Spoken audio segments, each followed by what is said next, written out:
Hello, everyone. So today I want to talk to you about a change I made to the 3.5 edition Dungeons and Dragons homebrew setting that I am making for my D&D campaign. So first off, the basis is 3.5 edition D&D. However, because it's homebrew, I feel justified in making some amount of changes to the base 3.5e rules. And one of these changes is going to be how I do dragons. I'm talking about the true dragons of D&D 3.5. In the canonical D&D rules, dragons are divided into chromatic dragons, of which there are 5 basic chromatic dragon colors, and metallic dragons, of which there are 5 metallic colored dragons. The chromatic dragons are evil, and the metallic dragons are good. I don't like this. I think it is cheap and boring and blah blah blah. Bleh. Also, the way they do dragons is kind of just, oh, dragons of every color with color coded elemental breath. Don't like it.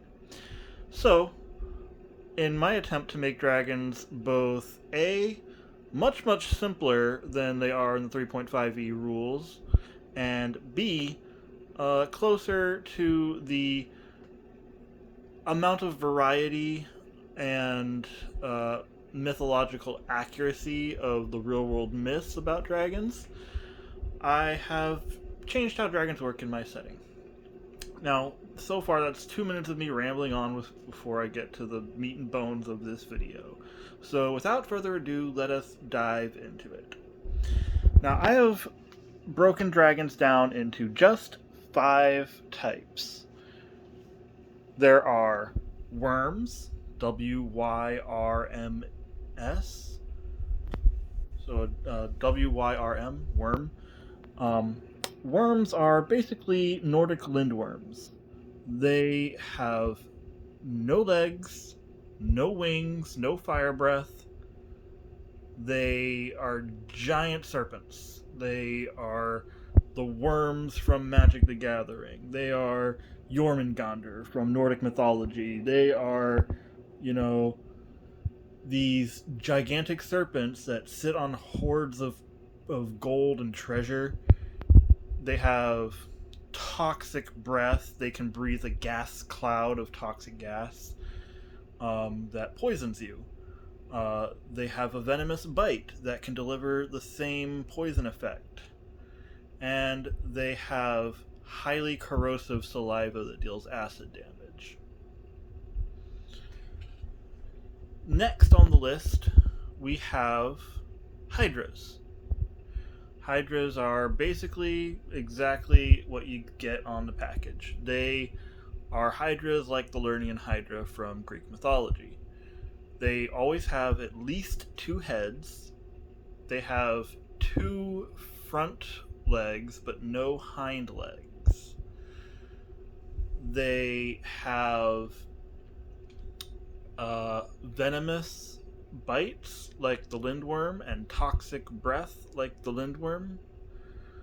But they, again, do not breathe any fire. Now, as you probably already know, the Hydra, if you cut off one of its heads, 2 more heads will grow from the stump.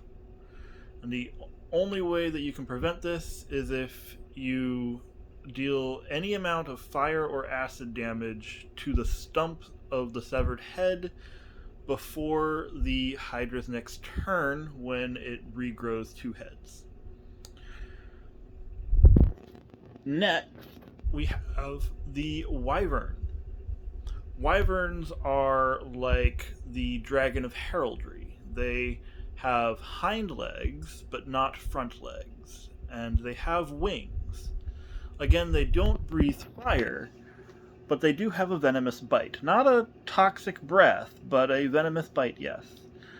Um, they can fly, obviously with their wings, and they have a hypnotic gaze that if you fail your will saving throw against their charisma based DC from their gaze attack, you become fascinated for 1d6 rounds. Basically, you can't stop just looking dumbly at the wyvern, just paralyzed in place, hypnotized. Next, we have drakes. Drakes are your typical four legged, winged European style dragon. They come in two major types. Fire drakes breathe a flame breath, and frost drakes breathe icy cold air. These breath weapons deal fire damage and cold damage, respectively. They don't have a venomous bite, they don't have a toxic breath, but they do have their unique fire breath or cold breath. And finally, we have the Long. The Long is a Chinese style dragon. They don't have wings, but they fly magically.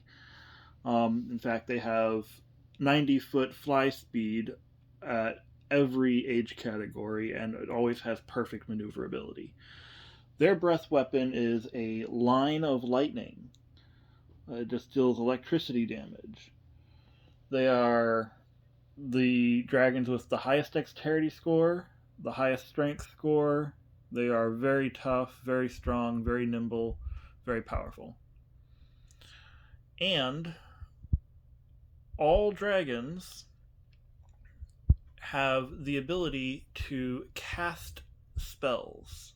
They have spellcaster levels as though they were wizards with a level equal to their hit dice minus 9, which means that they have to be at least 10 hit dice dragons to have any spell casting levels, and this would put them in the juvenile range in the way that I'm doing the age categories by hit dice rather than by number of years lived. Um, Obviously, it is, a matter of age, but I'm setting it up in a hit dice fashion. So, these dragons can all cast spells like wizards. However, they use their charisma stat for as their casting ability instead of their intelligence. Anyway, this concludes the changes that I have made to dragons. This was a quick and simple, quick and dirty, not going into all the math and details and specific numbers. But